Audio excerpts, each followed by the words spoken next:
The gunman walked into Lincoln Elementary at 9:47 a.m., but what he didn't expect was that the coffee shop owner across the street had been watching.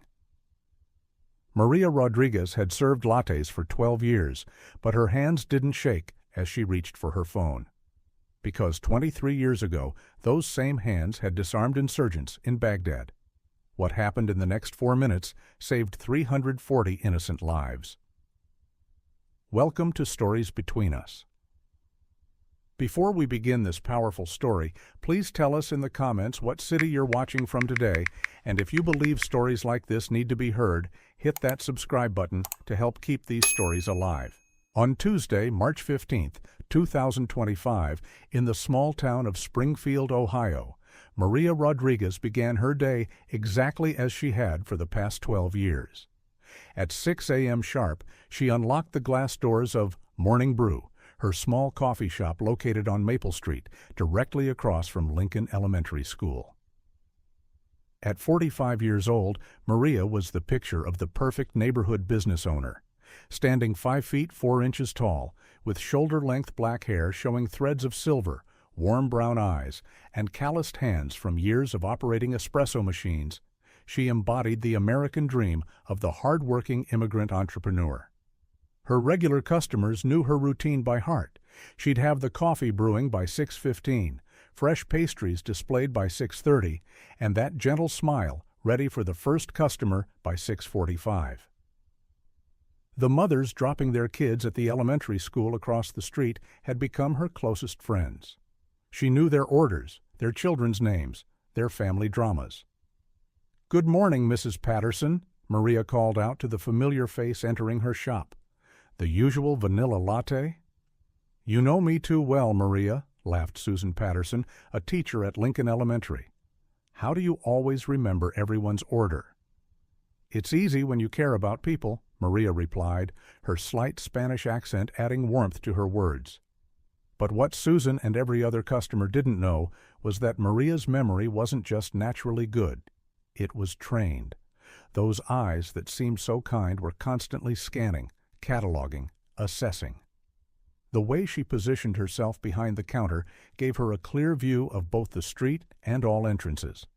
The small mirror positioned for decoration actually provided her a 360-degree view of her surroundings.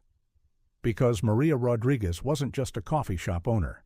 23 years ago, she had been Staff Sergeant Maria Rodriguez, 75th Ranger Regiment, United States Army.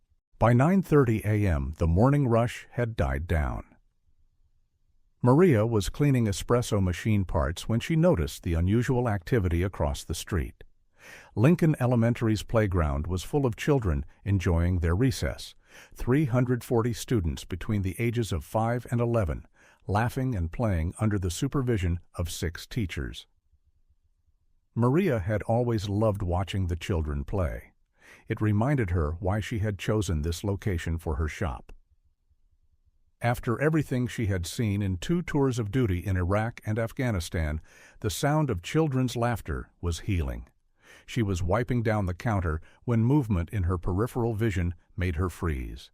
A man in dark clothing was walking purposefully toward the school's main entrance. Something about his gait, his posture, the way he carried himself, triggered every alarm bell in Maria's military-trained mind. Then she saw the assault rifle. Time slowed to a crawl. 23 years of civilian life vanished in an instant, and Staff Sergeant Rodriguez was back on duty. The man was approximately 200 yards from the school entrance. At his current pace, he would reach the front doors in exactly 45 seconds. The children on the playground hadn't noticed him yet. The teachers were distracted, supervising games and settling minor disputes. Maria's hands moved with muscle memory that had never truly faded. Her right hand grabbed her cell phone to call 911. Her left hand reached under the counter to the locked box she hoped she'd never need to access again. 911, what's your emergency? This is Maria Rodriguez at Morning Brew Coffee Shop, 247 Maple Street. There's an active shooter approaching Lincoln Elementary School. Male, approximately 6 feet tall, dark clothing, assault rifle visible. He's 30 seconds from the school entrance. "Ma'am, officers are being dispatched. Please stay on the line and get to safety immediately." But Maria was already moving. The locked box under her counter contained something she hadn't touched in 12 years. Her service weapon, properly licensed and maintained, though she'd prayed she'd never need it again. As she unlocked the box, memories flooded back. Fallujah, 2002. Her unit pinned down by insurgent fire. The weight of responsibility for her squad's lives. The split-second decisions that meant the difference between coming home and not. But this was different. This wasn't a war zone. This was her neighborhood. Those were children she had watched grow up. Teachers who trusted her with their morning coffee orders. Parents who shared pictures of their kids' soccer games. The gunman was now 150 yards from the school. Some children on the playground had noticed him and were pointing. One teacher, Mrs. Patterson, was starting to look concerned. Maria made her decision. Maria exited her coffee shop through the back door, her movements fluid and purposeful. The 12 years behind an espresso machine melted away as muscle memory took over. She moved with the tactical precision of someone who had completed 47 combat missions. She approached from the gunman's blind spot, using parked cars and the school's landscaping for cover. Her breathing was controlled, her mind clear. This was what she had been trained for, to protect innocent lives, no matter the cost. At 100 yards, she could see his face. He was young, maybe 22 or 23, with the hollow look of someone who had already decided this would be his last day. His finger was on the trigger guard, weapon ready to fire. The children on the playground were starting to panic. Some teachers were trying to herd them toward the building, others were frozen in shock. Maria knew she had maybe 20 seconds before chaos erupted, and innocent people died. She positioned herself 30 yards behind the gunman, using a parked SUV for cover. "Drop your weapon," she commanded, her voice carrying the authority of 2 decades of military training. "United States Army, drop your weapon and get on the ground." The gunman spun around, surprised. He hadn't expected resistance, especially not from a middle-aged coffee shop owner. "You don't understand," he shouted back, his voice breaking with emotion. "They have to pay. They all have to pay." Maria could see the pain in his eyes, the desperation of someone who felt he had no other choice. She had seen that look before, in the eyes of enemy combatants who were more lost than evil. "I understand more than you know," Maria replied, her weapon trained on him, but her voice gentle. "But these children, they're innocent. Whatever happened to you, they didn't cause it." "You don't know what they did to me!" the gunman screamed, tears streaming down his face. "Every day, every single day they made my life hell." Maria recognized the signs now. This wasn't a terrorist or a hardened criminal. This was a broken young man, probably a former student, seeking revenge against a system that had failed him. "What's your name?" Maria asked, taking a small step closer. "Why do you care?" "Because I care about people. It's what I do." "What's your name?" "Danny," he whispered. "Danny Morrison." "Danny, my name is Maria. I've been watching kids play in that playground for 12 years. I know most of their names. There's Emma, she's 7 and loves chocolate chip cookies. There's Marcus, he's 9 and wants to be an astronaut. There's little Sophia, she just lost her first tooth yesterday."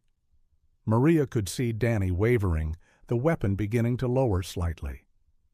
"They're just babies, Danny. Whatever happened to you here, these aren't the same kids. These aren't the people who hurt you.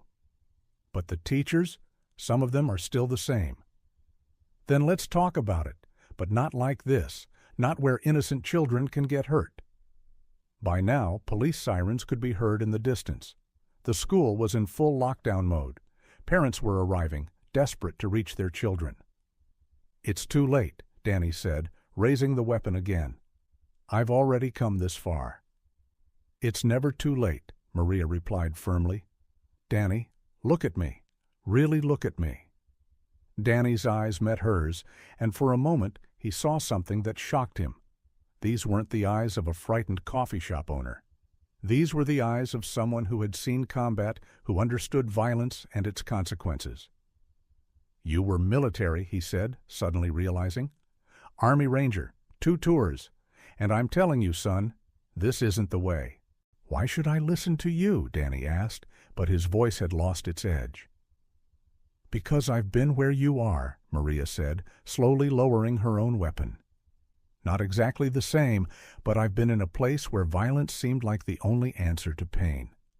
She took another step closer. When I came back from Afghanistan, I was angry. At the military, at the government, at people who didn't understand what we'd been through. I felt abandoned, forgotten, like nobody cared about the sacrifices we'd made. Danny was listening now, the assault rifle pointed downward. But you know what I learned, Danny? Hurting innocent people doesn't heal your pain. It just creates more pain for more people, forever. Police cars were surrounding the area now, but the officers held their positions, recognizing that Maria had established communication with the gunman. How did you get past it? Danny asked. By finding purpose in helping others instead of hurting them. By building something instead of destroying something. Maria gestured toward her coffee shop. That little place over there? It's not just a business. It's where I help people start their days with something good, where I listen to their problems, where I try to make their lives a little better. I don't have anything to build, Danny said, his shoulders sagging. Yes, you do. You have today.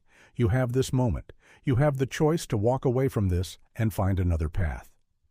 Slowly, very slowly, Danny began to lower the assault rifle. What happens if I surrender? You get the help you need. You get to discover who you really are when you're not carrying all this pain. Danny looked at the school, at the frightened faces of children pressed against classroom windows, at the parents crying behind police barriers, at the coffee shop owner who had risked her life to save people she barely knew.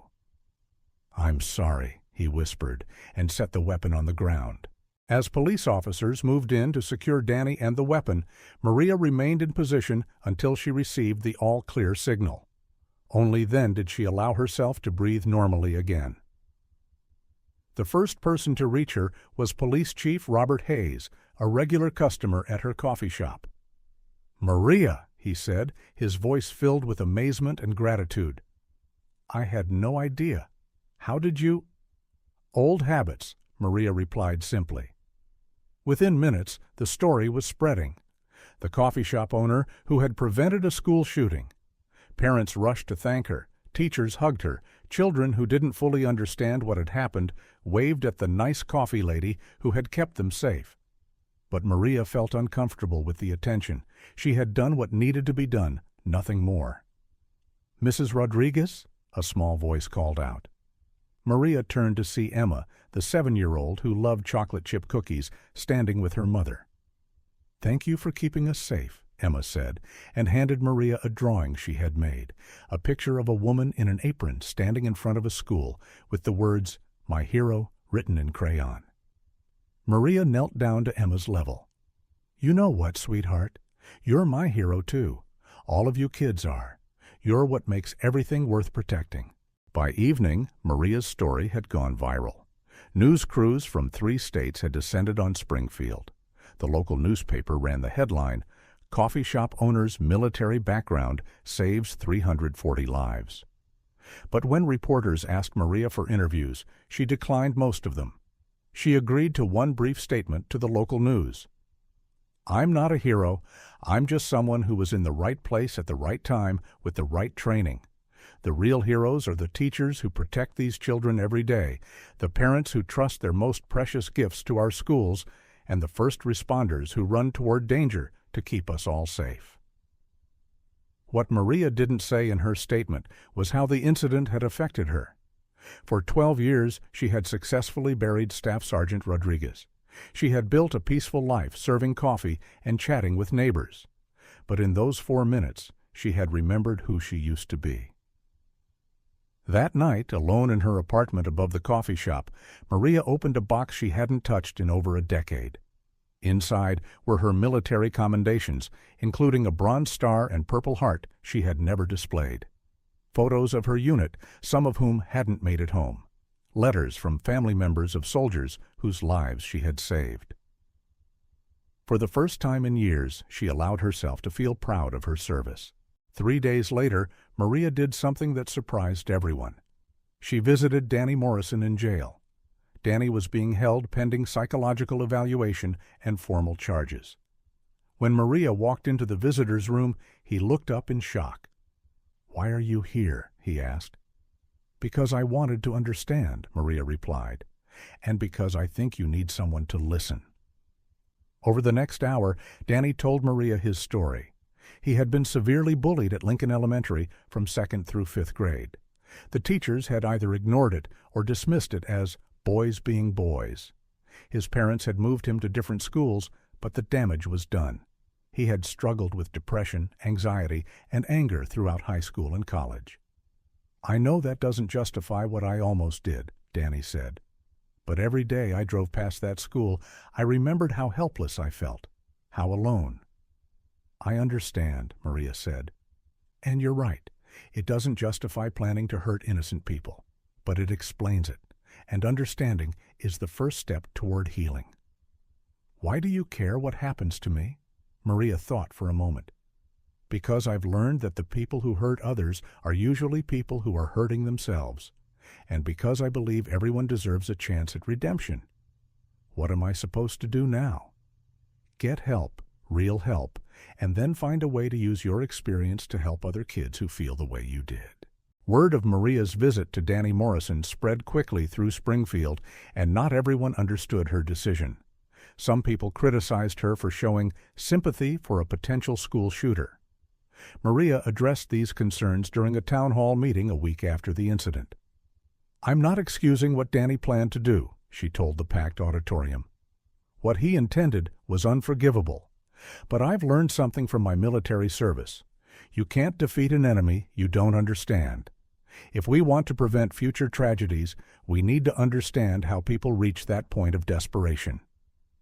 Sarah Patterson, the teacher Maria had seen in her coffee shop that morning, stood up in the audience.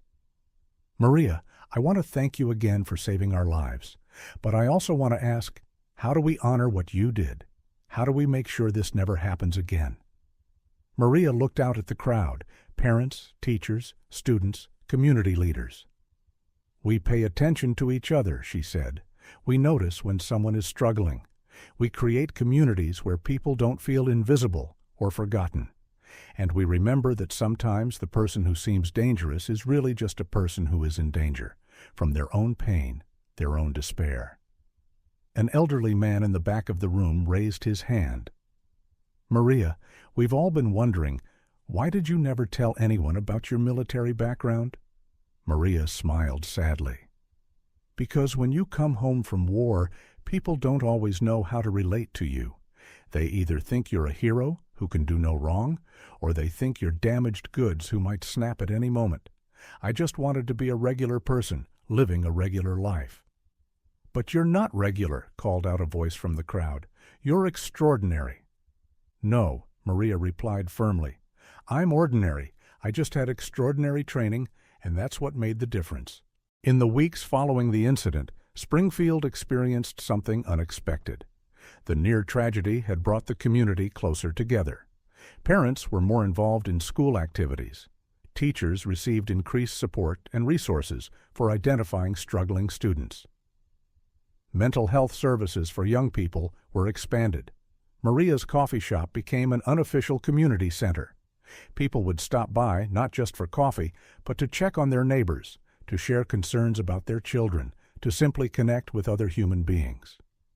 But the most significant change came from an unexpected source: Danny Morrison himself. 3 months after the incident, Danny pleaded guilty to attempted assault and weapons charges. As part of his plea agreement, he was required to undergo extensive therapy and community service. His sentence included speaking to high school students about bullying, mental health, and the consequences of violence. Maria attended Danny's first speaking engagement at Springfield High School. "I want to tell you about the worst day of my life," Danny began, addressing an auditorium full of teenagers. "The day I decided that other people's pain would somehow heal my own pain." He told them about his childhood bullying, his years of anger and resentment, and the morning he walked toward Lincoln Elementary with an assault rifle. "But I also want to tell you about the woman who saved my life that day," he continued, "not just by stopping me from committing a terrible crime, but by showing me that there was another way to deal with pain." Danny looked toward Maria in the audience. "Mrs. Rodriguez taught me that strength isn't about hurting people who hurt you. Real strength is about healing yourself so you can help heal others."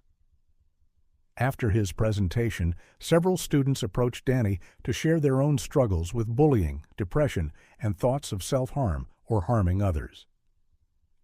Maria watched as Danny listened to each one with patience and understanding. That evening, as Maria was closing her coffee shop, Danny stopped by. "How did it go?" Maria asked. "Harder than I expected," Danny admitted, "but also hopeful. A few kids asked for information about counseling services. One girl said she'd been having thoughts about hurting herself, but hearing my story made her want to get help instead." "I'm proud of you," Maria said, and meant it. "Mrs. Rodriguez, can I ask you something? When you were deployed, did you ever have to make split-second decisions about who lived and who died?" Maria paused in her cleaning. "Yes." "How do you live with that?" "By remembering that every day I have the choice to create life or destroy it, to build something or tear something down, to help someone or hurt someone." She looked at Danny. "You're making that choice now, too." 1 year after the incident, Lincoln Elementary held a special assembly. They were dedicating their new Peaceful Solutions conflict resolution program, funded by donations that had poured in from around the country after Maria's story went national. Maria was invited as the guest of honor, but she insisted that Danny Morrison be invited as well. Many parents objected, but Maria was firm. "He's part of this story too," she said. "And his transformation is proof that the program we're launching actually works." The assembly was attended by the 340 students who had been on the playground that day, their parents, teachers, and community members. Emma, now 8 years old, was chosen to introduce Maria. "This is Mrs. Rodriguez," Emma announced proudly. "She makes the best coffee in the world, and she kept us all safe. But she says we keep her safe too, because we remind her why the world is worth protecting." Maria addressed the audience with the same quiet strength she had shown that morning a year ago. "A year ago, we all learned something important," she began. "We learned that ordinary people can do extraordinary things when they're called upon. We learned that communities are strongest when they take care of all their members, especially the ones who are struggling. And we learned that it's never too late to choose healing over hurting." She gestured toward Danny, who was sitting in the front row. Danny Morrison is here today not as the person who almost caused a tragedy, but as someone who chose to transform his pain into purpose.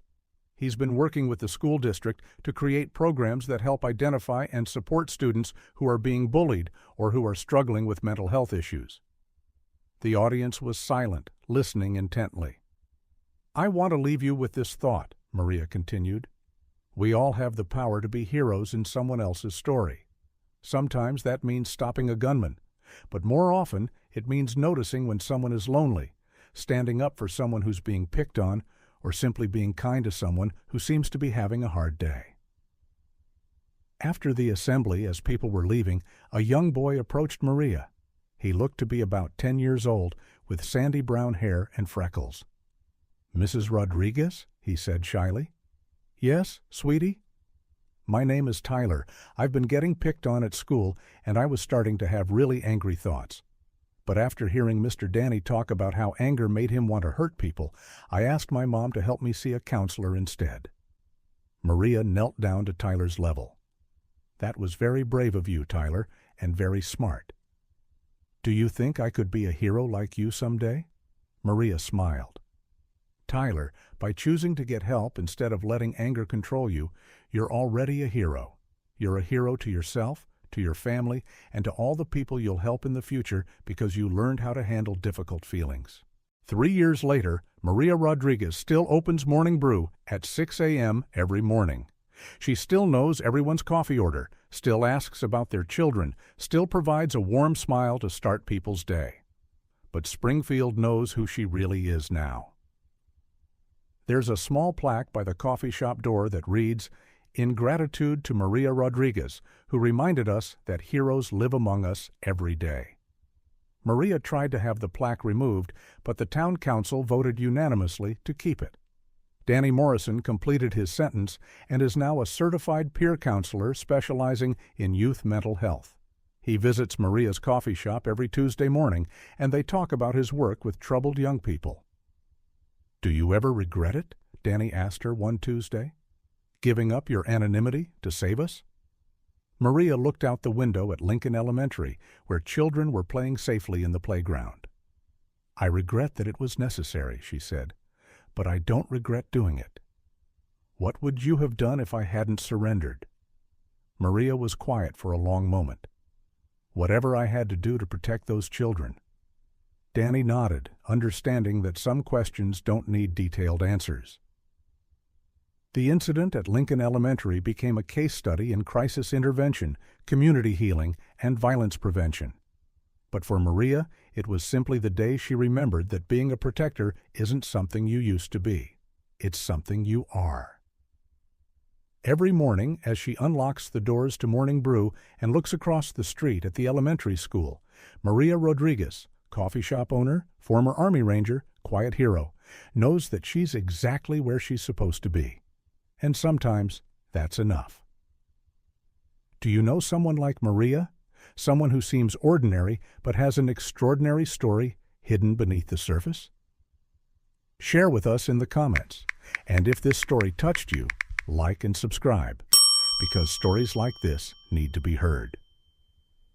With love from Stories Between Us.